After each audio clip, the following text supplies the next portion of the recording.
Sujata hall में बैठकर TV देख रही थी। वहीं दूसरी तरफ उसकी बहू चंदा एक लड़की का मेकअप कर रही होती है। बस 10 मिनट और हो गया आपका मेकअप। बहू, मेकअप हो जाए तो खाने की तैयारी कर लियो। मैं जरा गीता से मिलकर आती हूँ, उससे मुझे कुछ काम है। जी माँ जी, बस ये करके खाना बनाती हूँ। अरे सुजाता, तुझे पता है कांता की बेटी की शादी कल रात ही टूट गई और कांता तो तुझे और तेरी बहू को बहुत कोस रही थी। अरे ऐसा भी क्या कर दिया उस कांता की बेटी की शादी में हमने, बल्कि मेरे घर से कोई गया भी नहीं था उसकी बेटी की शादी में। अरे तेरी बहू ने उसकी बेटी का ब्राइडल मेकअप किया था ना। कह रही थी कि बहू के हाथ क्या लगे मेरी बेटी को, उसके साथ ऐसा हो गया। अरे गीता काकी, ये आप क्या बोल रही हैं? बहू, ये मैं थोड़ी कह रही हूँ, ये सब तो कांता कह रही है। और उसके कहने का क्या मतलब है कि तू काली है ना और तेरे हाथ लगने से उसकी बेटी की शादी टूट गई। उसकी बेटी का तो खुद ही उस सब्जी वाले के बेटे के साथ चक्कर चल रहा था और वो मेरी बहू को दोष दे रही है। चलकर उसे सुना कर आते हैं। ऐसे कैसे वो तेरे बारे में कुछ भी बोल सकती है। ये सब वहाँ मेकअप करवा रही लड़की सुन रही थी और वो जल्दी से अपना सामान उठाती है और वहाँ से निकल पड़ती है। अरे सुनो, पैसे तो देती जाओ। अरे सुनो तो। नहीं नहीं, मुझे नहीं करवाना तुमसे मेकअप। कहीं ऐसा ना हो मेरा घर बसने से पहले ही उजड़ जाए। अरे पैसे तो देती जा, बहू ने इतनी मेहनत की है, चली गई। बहू, मैंने तुझे पहले ही कहा था ये सब काम नहीं चलेगा हमारे मोहल्ले में। सही कह रही है तू सुजाता। बहू, ये सब काम यहाँ नहीं कर पाएगी तू। यहाँ के लोग बड़े शक्की हैं। देख कांता को ही कैसे तुझ पर सारा इल्जाम डाल दिया। अब यहाँ खड़ी क्या है? सब तुझे तो इन फालतू की चीजों में ही पैसे बर्बाद करने हैं। जा जाकर शाम के खाने की तैयारी कर। और गीता, तू मेरे साथ चल, उस कांता की बच्ची को मुंह तोड़ जवाब देकर आते हैं। सुजाता की बहू को मैं आगे बढ़ता हुआ कैसे देख सकती हूँ, जबकि मेरी बहुएं कुछ नहीं कर रही हैं। चंदा बेशक रंग की काली है, लेकिन हुनर तो उसमें कूट कूट कर भरा हुआ है। अब चंदा खाना बनाते हुए उदास हो जाती है क्योंकि उसका ब्राइडल मेकअप जितना अच्छा था उतना ही उसका चेहरा काला था, जिस वजह से चंदा को बहुत कुछ सुनना पड़ता था। ऐसे ही अब अगले रोज एक औरत आती है और वो चंदा के दरवाजे पर ही चंदा से कहती है, बहन जी, क्या ये चंदा जी का घर है? हाँ, यही चंदा का घर है। मेकअप के लिए आई है क्या आप? हाँ जी। अरे बहन सुनो, अपनी मालकिन को बुला दो जरा। आपको पहचानने में गलती हो रही है। दरअसल नौकर जैसा शक्ल लिए यही है पार्लर की मालकिन। ओह, ऐसा क्या? अच्छा, तो मुझे अपनी बहन का ब्राइडल मेकअप करवाना था। बताइए क्या चार्ज करती है आप, और मेकअप का कुछ फोटो दिखा देती। जी ये देखिए, ये अभी कुछ दिनों पहले की फोटो है ब्राइडल मेकअप की। अरे थोड़ा दूर रहकर बात करो, इतने भी क्या नजदीक आना। वैसे मुझे तुम्हारा चेहरा देखकर ऐसा तो बिल्कुल भी नहीं लगता कि तुम्हें ढंग का मेकअप आता होगा। अगर तुम इतना ही अच्छा मेकअप करना जानती हो तो अपने चेहरे के काले ग्रहण को भी छुपाया करो ना। जी आप ये क्या कह रही हैं? मैं मेकअप जरूर करती हूँ, लेकिन मुझे ऐसे सिंपल रहना बहुत पसंद है। मुझे ज्यादा मेकअप भी पसंद नहीं है। करना तो चाहिए ना मेकअप। अब जब तुम खुद का मेकअप करना नहीं जानती तो दूसरों का मेकअप कैसे करोगी? देखो, इस मामले में तो मैं अपनी बहू की ही साइड लूंगी। बेशक वो काली है, लेकिन मेकअप एक नंबर करती है कि देखने वाले भी खुद को पहचान ना पाए। नहीं बहन जी, रहने दीजिए।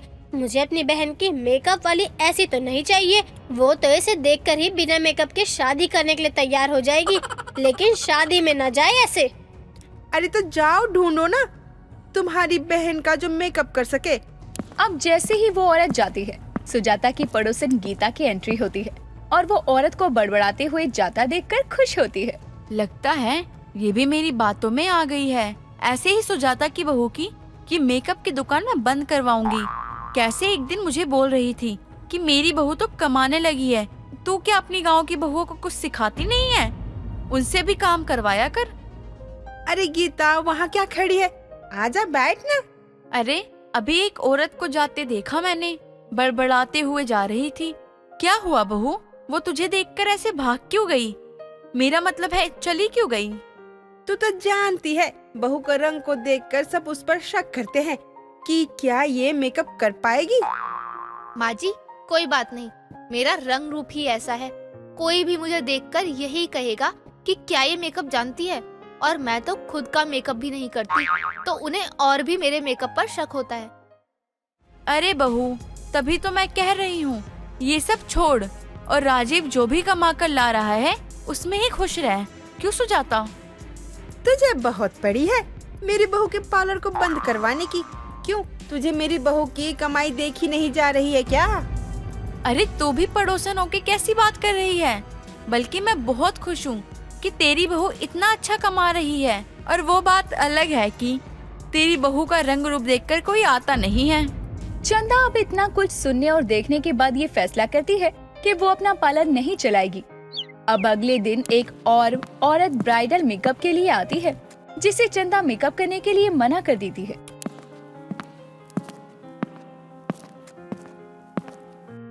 अरे बहू, तूने उस औरत को क्यों मना कर दिया मेकअप के लिए? माँ जी, इतना सुनने और देखने के बाद आपको क्या लगता है मैं ये काम करूँगी? मुझसे नहीं होगा।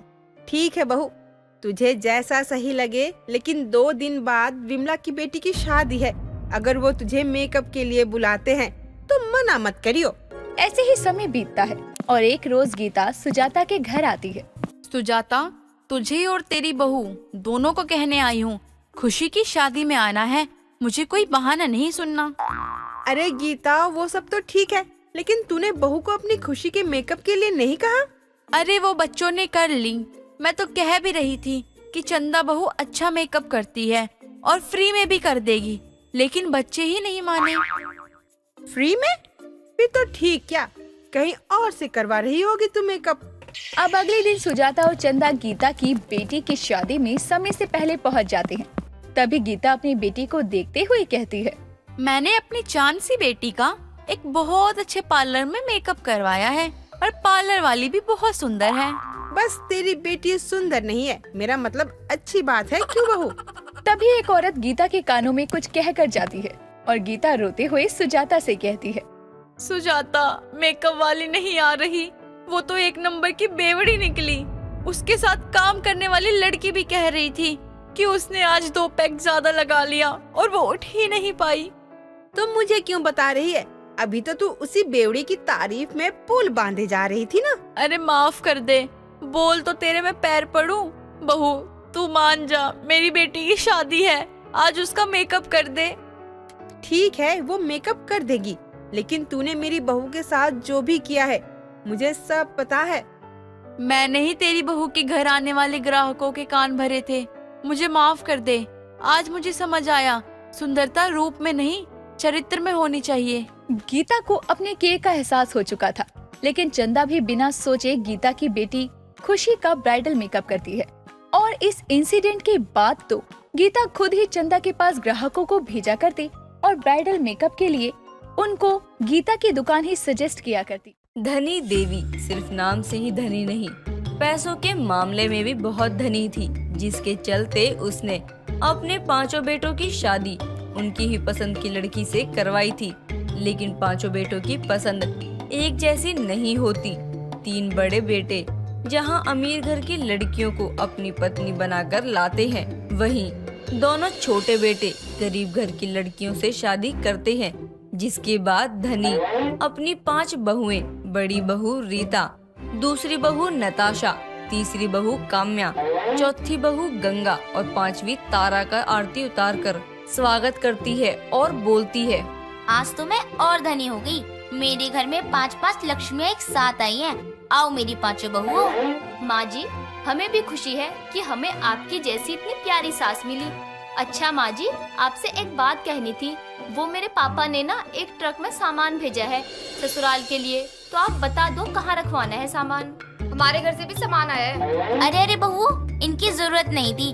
धनी देवी को सिर्फ अपनी घर की बहुएं चाहिए थी और कुछ नहीं। अब माँ जी, मायके वाले भी तो अपनी बेटी के लिए प्यार से सामान देते हैं, तो आप मना मत करिए। ठीक है, मैं रखवा लूंगी, तुम कमरे में आराम करने जाओ। धनी की तीनों बड़ी बहुएं वहाँ से चली जाती हैं, लेकिन दोनों छोटी बहुएं वहीं खड़ी रहती हैं।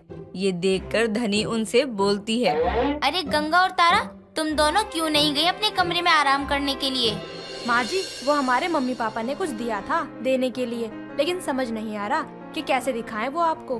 अरे क्या दिया है, दिखाओ ना, इसमें इतना सोचना क्या? धनी के इतना बोलने पर गंगा और तारा अपने अपने बैग में से एक छोटी सी कृष्ण भगवान की मूर्ति और लक्ष्मी गणेश जी की मूर्ति निकाल कर लाती हैं और अपनी सास को दिखाते हुए कहती हैं, माँ जी यही है, हमारे मायके से यही आ सकता है माँ जी, क्योंकि हम दोनों के माँ बाबा गरीब हैं और वो अपनी बेटियों को आशीर्वाद के सिवाय और कुछ नहीं दे पाए। जी माँ जी। धनी उन दोनों से वो मूर्तियाँ लेकर अपने मंदिर में रखती है, जिसके बाद हाथ जोड़कर भगवान को नमन करने के बाद वो अपनी बहुओं से बोलती है, बहुओं, मायका अमीर गरीब नहीं होता है, मायका तो वो जगह होती है जहाँ से शादी के बाद बेटियों को अलग ही प्यार और सम्मान मिलता है। वहाँ से आने वाली हर चीज, वो सस्ती हो या महंगी, कीमती और भी प्यारी होती है। इसीलिए कभी ये मत सोचना कि तुम्हारा मायका गरीब है, समझी? जी माँ जी। गंगा और तारा बहुत खुश थी कि उनको एक ऐसी सास मिली थी जो पैसों के साथ साथ दिल की भी धनी है। अब वो दोनों भी अपने अपने कमरे में आराम करने चली जाती हैं। अगले दिन पांचों बहुओं की पहली रसोई थी, जिसके लिए पांचों रसोई में जाकर अपनी अपनी पहली रसोई की डिश बनाती हैं। लेकिन तीनों बड़ी बहुएं अमीर घर से थी, इसीलिए तीनों ही कुछ मॉडर्न तरीके की डिश बनाती हैं और तारा व गंगा हलवा और खीर बना रही होती हैं। ये देखकर उनकी बड़ी जेठानी रीता बोलती है, आजकल पहली रसोई में खीर और हलवा कौन बनाता है देवरानी जी, कुछ अच्छा सा बना लेती। आपका मायका गरीब था, वहाँ की रसोई में भले ही सारा सामान अच्छा नहीं मिलता होगा कुछ अच्छा बनाने को, लेकिन यहाँ सब कुछ है। हाँ, और अगर नहीं होता तो हम मंगवा देते, लेकिन कम से कम कुछ अच्छा बना देती आप दोनों। हमारे पति और माँ जी भी खाएंगे आखिरकार खाना। जेठानी जी, हमें तो यही बनाना आता है। मेरी माँ ने मुझे मीठे में यही बनाना सिखाया है, और मेरे मायके में किसी का भी जन्मदिन हो या कोई खास दिन हो तो हलवा ही बनाते हैं। सब बड़े बड़े चाव से खाते हैं। हाँ, ऐसे हलवे और खीर खाने के लिए सब किसी के जन्मदिन का इंतजार करते हैं हमारे मायके में। हाँ, मैं तो भूल ही गई, गरीबों के लिए यही खाना 5 स्टार का खाना होता है। तीनों अमीर बहुएं अपनी गरीब देवरानियों का उनके मायके को लेकर मजाक बनाती हैं। ये सब रसोई के बाहर खड़ी धनी देवी सुन लेती है, लेकिन वो कुछ नहीं कहती और चुपचाप नाश्ते की टेबल पर जाकर बैठ जाती है, जहाँ उसका सबसे बड़ा बेटा पंकज और सबसे छोटा बेटा राजन बैठा होता है, जो अपनी माँ को वहाँ देखकर बोलता है, माँ क्या बात है, आप इधर उधर सैर क्यों कर रही हो? अब तो आपकी 5-5 बहुएं आ गई है, आपकी तो मौज है। हाँ बेटा, लेकिन अब 5 बहुएं आई हैं, तो उनका तालमेल बना रहे, ये भी मेरी ही जिम्मेदारी है। इसीलिए अभी सब जिम्मेदारियों से मुक्त नहीं हुई हूँ मैं। कुछ ही देर में पांचों बहुएं अपनी अपनी बनाई डिश अपनी सास और राजन पंकज के आगे रखती हैं, जिसके बाद बड़ी बहू रीता अपनी डिश का नाम बताते हुए बोलती है, माँ जी आप ये खाइए, मैंने बनाई है श्रीखंड। कितना अच्छा नाम है ना, टेस्ट भी अच्छा होगा, देखना मैंने YouTube से देखकर बनाई है। बाकी की दोनों बड़ी बहुएं भी कुछ अजीब से नाम बताकर अपनी बनाई डिश धनी के सामने रखती हैं। तभी धनी अपनी दोनों छोटी बहुओं से बोलती है, बहुओं तुम दोनों ने क्या बनाया है? माँ जी, मैंने खीर और तारा ने हलवा बनाया है, हमारी माँ की बताई हुई रेसिपी से। हाँ माँ जी, मेरी माँ मेरे जन्मदिन पर हमेशा हलवा बनाती थी, मुझे तो बहुत पसंद आता था। बाहर कहीं से कुछ लाने के लिए पैसा तो है नहीं, तो घर पर ही ऐसी सस्ती चीजें बनाएंगे ना। रीता बहू, माँ बाप का प्यार कभी पैसों से नहीं तोला जा सकता, और बाहर किसी के हाथ में खाने से लाख गुना माँ के हाथ का खाना होता है। इसीलिए अपने मायके वालों की अमीरी के चलते तुम दोनों छोटी बहू के मायके वालों की गरीबी का मजाक मत बनाओ। सॉरी माँ जी। अरे अरे ये सब छोड़ो, चलो कुछ खाने को भी दे दो। राजन बात को बदलकर सबका ध्यान खाने की तरफ खींच देता है, जिसके बाद धनी अपनी पांचों बहुओं को बराबर बराबर पहली रसोई का नेक देकर आशीर्वाद देती है। अब शादी के बाद पग फेरे की रस्म होती है, जिसके लिए पांचों बहुएं अपने अपने मायके अपने अपने पतियों के साथ जाती हैं। और जब वो पांचों पग फेरे की रस्म करके वापस अपने ससुराल आती हैं, तो 3 अमीर बहुएं अपने मायके से ढेर सारे गिफ्ट लाती हैं और अपनी सास को दिखाते हुए बोलती हैं, माँ जी देखो, मेरी माँ ने मेरे को डायमंड का नेकलेस दिया है, और हाँ, माँ ने ये भी कहा है कि अगली बार जब मैं मायके जाऊंगी ना, तो वो मुझे और पंकज जी को एक गाड़ी गिफ्ट करेगी। माँ जी, मेरी माँ ने भी मुझे सोने के गहने दिए हैं और 2-3 महंगी महंगी साड़ियाँ दी हैं। शादी के बाद उनकी बेटी पहली बार अपने मायके आई थी, माँ ने इसलिए मुझे ज्यादा सामान दिया है। अच्छी बात है बहू। गंगा और तारा बहू, तुम दोनों क्यों चुप हो? क्या हुआ, खुशी नहीं हुई मायके जाकर? नहीं माँ जी, ऐसी बात नहीं है। माँ बाबा ने हमें भी बहुत कुछ दिया है, दिखाते हैं। माँ जी, ये साड़ियाँ माँ ने आपके लिए और जेठानियों के लिए दिया है, और पैंट कमीज का कपड़ा भी दिया है इनके लिए और बाकी भाइयों के लिए। माँ जी, मेरे बाबा ने सबके नाम के लिफाफे दिए हैं, 501 के सगुन के साथ। ये लीजिए माँ जी। अरे वाह बहू, तुम्हारे मायके वालों ने तो बहुत कर दिया, लेकिन उनको अगली बार बोलना इतना कुछ करने की जरूरत नहीं है। बेटियों को बस शगुन के लिए कुछ दे देते। माँ जी, हमारे में शादी के बाद पूरे 1 साल तक त्योहार पर लड़की के पूरे ससुराल वालों को कुछ न कुछ देने का रिवाज होता है, तो थोड़ा बहुत जो मेरे माँ बाबा आपको देंगे वो आप स्वीकार कर ही लेना। ये भी कोई कहने की बात है क्या बहू? अरे जरूर। अपनी सास को अपनी 2 गरीब मायके वाली देवरानियों के गिफ्ट से खुश होता देखकर तीनों अमीर मायके वाली बहुओं को बहुत जलन होती है, जिस पर तीनों बोलती हैं। माँ जी, ये क्या बात हुई? हाँ माँ जी, हमारे घर से इतने महंगे महंगे तोहफे आए, आपने एक भी अपने हाथ में लेकर नहीं देखा, और इन दोनों गरीब देवरानियों के मायके से आई सस्ती चीजों को देखकर आप खुश हो रही हैं। हाँ माँ जी, जितने में इनका सारा सामान आया है उतनी मेरी एक साड़ी है जो मेरी माँ ने मुझे दी है। तुम्हें दी है? बहू, मुझे तुमसे या तुम्हारे मायके वालों से कोई दुश्मनी नहीं है, ना ही तुम्हारे तोहफे अस्वीकार है मुझे। लेकिन खुद देखो, इतने अमीर मायके से होकर भी तुम्हारे माँ बाप ने जो गिफ्ट तुम्हें दिए हैं और तुम्हारे पति को दिया है, और इन दोनों के गरीब घर वालों ने इनके पूरे ससुराल वालों के लिए गिफ्ट्स दिए हैं, चाहे सस्ते ही सही। तो मतलब आपको इस बात का बुरा लगा कि हमारे माँ बाप ने आपके लिए कुछ नहीं दिया? नहीं, मुझे कुछ नहीं चाहिए, मेरे पास किसी भी चीज की कमी नहीं है, लेकिन बेटी की शादी के बाद मायके वालों की हैसियत जो भी हो, वो अपनी बेटी से ऊपर उसके ससुराल वालों को रखते हैं। इन दोनों के गरीब माँ बाप ने तुम्हारे लिए भी साड़ियाँ लिफाफे दिए हैं, लेकिन तुम्हारे माँ बाप को भी कम से कम तुम्हारी देवरानियों के लिए कुछ तो देना चाहिए था, और तुम भी इनकी शादी के बाद नीचा दिखाया। लेकिन इनके मायके वालों के संस्कार हैं जो इन्होंने तुमको पलट के जवाब नहीं दिया। अपनी सास की बातों के पीछे का महत्व समझ तीनों अमीर बहुओं को ये एहसास होता है कि उनकी देवरानियों का मायका भले ही गरीब है, लेकिन दिल और प्यार के मामले में वो उनसे अमीर है। इसीलिए वो अपनी देवरानियों के यहाँ से आए गिफ्ट को एक्सेप्ट करके उनके साथ प्यार से रहना शुरू करती हैं, और कभी उनका और उनके गरीब मायके वालों का मजाक नहीं बनाती। मयूरा शादी के जोड़े में तैयार अपने कमरे में अपने दूल्हे का इंतजार कर रही थी। तभी उसके कानों में बैंडबाजी की आवाज आती है। अपने कमरे की खिड़की से वो अपनी बारात और अपने दूल्हे को देख रही थी।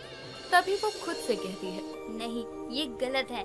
आज मेरी शादी है, लेकिन मेरा दिल किसी और पर कैसे आ सकता है? मुझे उसे देखना ही नहीं चाहिए था। वो जितना मेरी आंखों के सामने रहेगा, उतना ही मुझे उससे प्यार हो जाएगा। खुद को समझाती मयूरा को अचानक ही उसके कमरे में किसी के आने का एहसास होता है। जैसे ही वो पीछे मुड़कर देखती है, उसकी आंखें खुली की खुली रह जाती है। लेकिन आखिर कौन है ये? और शादी के दिन एक दुल्हन अपने दूल्हे को छोड़कर किसी और पर अपना दिल कैसे हार सकती है? कहानी का सार जानने के लिए कहानी को थोड़ा पीछे से जानना पड़ेगा। चलिए शुरू करते हैं। मयूरा की माँ राधा ने आज पंकज नाम की लड़के को घर बुलाया था मयूरा को देखने के लिए। लड़के वालों के आने की सारी तैयारियां करके राधा मयूरा को तैयार होने भेज देती है। कुछ देर में पंकज अपनी माँ कामना और अपने दोस्त प्रेम के साथ मयूरा के घर आता है, जहाँ राधा उनका स्वागत करते हुए कहती है, अरे आइए आइए, और कोई दिक्कत तो नहीं हुई ना रास्ते में? वैसे हमारे यहाँ की गलियाँ थोड़ी तंग है ना, इसलिए। अरे नहीं नहीं बहन जी, ऐसा कुछ नहीं है। और बताइए, बिटिया कहाँ है जिसे देखने आए हैं? कम से कम उससे तो मिलवा दीजिए। जी अभी बुलाती हूँ। मयूरा, बेटा मयूरा, सबके लिए चाय नाश्ता लेकर बाहर आ जाओ। अपनी माँ की आवाज सुनकर मयूरा हाथों में चाय नाश्ते की ट्रे लिए बाहर आती है और उसकी नजर आते ही सीधा प्रेम पर अटक जाती है। हालांकि उसने लड़के की फोटो पहले से ही देखकर शादी के लिए हामी भरी थी, बावजूद इसके सामने आने पर उसका दिल अपने होने वाले पति पंकज की जगह प्रेम के लिए धड़कने लगता है, लेकिन वो खुद को संभालते हुए सबके सामने बैठ जाती है, जिस पर कामना कहती है, हमारी होने वाली बहू कितनी प्यारी दिखती है, सामने से तो नजर ना लगे किसी की। वैसे बहू, हमने तो तुझे फोटो में देखकर ही पसंद कर लिया था, यहाँ तो बस फॉर्मेलिटी के लिए ही आए हैं। अच्छा, ये पंकज का दोस्त प्रेम है, इसको अपनी होने वाली भाभी देखनी थी। अच्छा जी, देखिए मैं आपके सामने ही बैठी हूँ, जितनी देर तक चाहे देख लीजिए, मैं माइंड नहीं करूँगी। आप भी ना। भाई कहा था ना, तेरी होने वाली भाभी बहुत मजाकिया है। वैसे सब कुछ तो तय ही है, तो अब शादी की डेट फिक्स कर लेते हैं आज। उसके बाद शॉपिंग वगैरह करेंगे। मयूरा जी को उनकी पसंद का लहंगा तो हम ही दिलाएंगे। देख लीजिए, कहीं मैंने ज्यादा महंगा लहंगा मांग लिया तो। कोई नहीं जी, पंकज का दिल बहुत बड़ा है, जिनको वो पसंद करता है उनके लिए कुछ भी कर सकता है। और आप तो उसकी होने वाली हमसफर हो, है ना भाई? सही कहा ना? क्या तू भी वैसे सही कह रहा है ये। एक दूसरे से बातें करते हुए कब समय निकल जाता है किसी को पता ही नहीं चलता, जिसके कारण 1 महीने बाद की डेट फिक्स करके कामना अपने बेटे और प्रेम संग घर लौट जाती है। और अब दोनों घरों में शादी की तैयारियां होती है। एक तरफ पंकज अपनी शादी के लिए उत्साहित था, तो वहीं मयूरा जो प्रेम के बारे में ही दिन रात सोचा करती। ऐसे ही 1 हफ्ते बाद सुबह के समय पंकज प्रेम संग मयूरा के घर आता है और आकर अपनी होने वाली सास राधा को कहता है, सासू माँ, क्या आज मैं अपनी होने वाली पत्नी को अपने साथ ले जा सकता हूँ? वो क्या है, मुझे शेरवानी और मयूरा के लिए लहंगा लेना है। अरे बेटा जरूर, वैसे तुमने उसको पहले ही बता दिया होगा, ये भी मैडम तैयार हो रही है। राधा की बात खत्म होने से पहले ही वहाँ मयूरा आती है और पंकज संग प्रेम को देखकर खुश होते हुए कहती है, अरे वाह, मेरा महंगा लहंगा लाने के लिए 2 लोग जाएंगे। चलिए अच्छा है, तो हम चलते हैं। हाँ जरूर। मयूरा अपनी माँ से गले लगकर अपने होने वाले पति और प्रेम के साथ शॉपिंग पर जाती है, जहाँ एक बड़े से मॉल में लहंगे को ट्राई करती मयूरा अपने ऊपर एक के बाद एक खूबसूरत सा लहंगा लगाकर प्रेम और पंकज से उनकी राय पूछती है। बताइए ये कैसा है? अच्छा है, लेकिन इतना खास नहीं है। बहुत खूबसूरत, ऐसा लग रहा है ये लहंगा सिर्फ आपके लिए ही बना है। अच्छा जी, वैसे अब तो मुझे भी लग रहा है। ठीक है, मैं इसी को फाइनल कर रही हूँ। मयूरा को अपनी पसंद का लहंगा लेते देखकर प्रेम को बहुत खुशी होती है। वहीं उसी मॉल में पंकज और प्रेम अपने लिए शेरवानी देख रहे थे। मयूरा भी वहाँ एक शेरवानी को देखकर खुद से कहती है, इतनी खूबसूरत है ये, लेकिन पंकज पर अच्छी नहीं लगेगी। पर मयूरा की बात उसके पीछे खड़ा प्रेम सुन रहा था, जो मयूरा के वहाँ से जाते ही उस शेरवानी को लेकर चला जाता है और पैक करवा लेता है। शादी की शॉपिंग करके सभी घर वापस आते हैं। दिन गुजरते हैं, शादी की रस्में शुरू होती है। हल्दी वाले दिन पंकज की हल्दी मयूरा के घर प्रेम लेकर आता है। ये देखकर मयूरा उससे कहती है, हल्दी लाने वाले के हाथ से ही हल्दी लग जाएगी तो कितना अच्छा होगा। अच्छा जी, आपकी इच्छा अभी पूरी कर देते हैं। प्रेम अपने हाथों से हल्दी लिए मयूरा के करीब जाता है और उसके गालों पर बड़े ही प्यार से हल्दी लगाता है। उस लम्हे के दौरान दोनों की आंखों के बीच का टकराव एक अलग ही एहसास को जन्म देता है। खैर, प्रेम ये सब भुलाते हुए जल्दी से वापस घर चला जाता है। दिन गुजरते हैं, शादी का दिन आता है। मयूरा दुल्हन बनी अपने कमरे में घूम घूम कर चक्कर लगाते हुए कहती है, मयूरा, आज तेरी शादी है, तुझे अब सब अपने ख्याली पुलाव को यहीं पकने से रोकना होगा। पंकज एक बहुत अच्छा लड़का है जो तुझे जिंदगी भर खुश रखेगा। इतने में बाहर बैंड बाजी की आवाज आती है और मयूरा भागते हुए खिड़की पर जाती है और अपनी बारात को आते देखती है। लेकिन उसकी नजरें बारातियों में नाचते प्रेम पर जाती है। प्रेम ने वही शेरवानी पहनी थी जो उसने पसंद की थी। ये देखकर मयूरा अपने दिल को संभालते हुए कहती है, नहीं, ये गलत है। आज मेरी शादी है, लेकिन मेरा दिल किसी और पर कैसे आ सकता है? मुझे उसे देखना ही नहीं चाहिए था। वो जितना मेरी आंखों के सामने रहेगा उतना ही मुझे उससे प्यार हो जाएगा। लेकिन उसने आखिर वो शेरवानी। मयूरा आगे कुछ बोलती कि इतने में उसको अपने कमरे में किसी के आने की आहट होती है और वो जैसे ही पीछे मुड़ती है और सामने प्रेम होता है, जो उसको बड़े प्यार से देखकर कहता है, मंडप में सभी आपका इंतजार कर रहे हैं, चलिए मैं आपको लेने आया हूँ। मयूरा जिसको नजरअंदाज करना चाहती थी, वही उसे मंडप तक ले जाने आया था। खैर, मयूरा अपने जज्बातों को संभालते हुए प्रेम संग मंडप की ओर बढ़ती है। और जैसे ही वो मंडप पे बैठने लगती है तभी उसके दिल से एक आवाज आती है जो उसे रोकती है। नहीं मयूरा, तुझे अपनी ही शादी में किसी और से प्यार हुआ है। एक दुल्हन को प्यार होने का मतलब ये है कि उसकी जिंदगी उसको एक और मौका दे रही है सोचने का। शादी नहीं हुई है, इसलिए शादी के बाद पछताने से अच्छा है अभी सही फैसला लेकर जिंदगी बर्बाद होने से बचा लेना। अपनी मन की आवाज सुनकर अचानक ही मयूरा सबके सामने कहती है, मैं ये शादी नहीं करूँगी क्योंकि मुझे मेरी ही शादी में किसी और से प्यार हो गया है। मयूरा के मुंह से ये सुनकर पंकज, कामना और राधा हैरान थे। तभी पंकज गुस्से में मंडप से उठता है और अपने सर से अपना सेहरा हटाकर कहता है, ये क्या बकवास है मयूरा? अरे तुम्हें पहले ही किसी और से प्यार था तो ये शादी के लिए हाँ क्यों की? पहले नहीं था, आज हुआ, इसी शादी में हुआ, वो भी किसी और से नहीं, प्रेम से। हाँ, मुझे प्रेम से प्यार हो गया है। मेरी पसंद की शेरवानी में जब मैंने प्रेम को बारातियों के बीच नाचते देखा, मुझे तब से ही उससे प्यार हो गया। मैंने खुद को बहुत समझाया कि नहीं, ये गलत है। एक दुल्हन को अपनी ही शादी में किसी और से प्यार कैसे हो सकता है? लेकिन अब जब प्यार है तो झुटला भी तो नहीं सकती ना। धोखे में रखने से अच्छा है कि शादी तोड़ दूं। लो, ये क्या मजाक है, शादी तोड़ दो। तूने कुछ गलत नहीं किया, लेकिन हाँ, मेरे लिए अपने जज्बात मत छुपा। मैंने देखा है तू भी मयूरा को पसंद करने लगा था। तूने उसकी पसंद की शेरवानी ली, ये भी मुझे पता था। तूने उसको लहंगे में देखकर जिस तरह से उसकी तारीफ की, उसमें तेरी आंखों में उसके लिए फीलिंग्स दिख रही थी। इसलिए अब झुकला मत और अब मेरी दुल्हन से शादी कर ले। ये कोई प्यार नहीं, बस आकर्षण है। और तुमको प्रेम से प्यार हुआ है शादी में, उसे थोड़ी। वो तुम्हें अपना लेगा क्या? ना अपनाए, मुझे तो उससे प्यार है। बदले में मैं प्यार नहीं मांग रही, बस मैं ये शादी नहीं कर सकती। पंकज बहुत अच्छा इंसान है, इसलिए मैं उसकी जिंदगी ऐसे बर्बाद नहीं कर सकती। मेरी जिंदगी का क्या, ये जानते हुए कि मेरे दोस्त की होने वाली पत्नी मुझसे प्यार कर बैठी, मैं कैसे नजरें मिलाऊंगा अपने दोस्त से? पंकज सही कह रहा है बेटा। जब दो लोगों को एक दूसरे से प्यार हो गया है तो शादी किसी और से करने का क्या मतलब? चल आजा। मयूरा ने तो हिम्मत दिखा दी सबके सामने अपने प्यार को जाहिर करके। तू भी अपनी हिम्मत दिखा और थाम ले उसका हाथ। अपनी ही शादी में अपने दूल्हे को छोड़कर मयूरा को जिससे प्यार था वो उसी से शादी भी करती है, जिसके बाद दिल तो कई लोगों के दुखते हैं, लेकिन कहते हैं ना, प्यार और जंग में सब जायज है।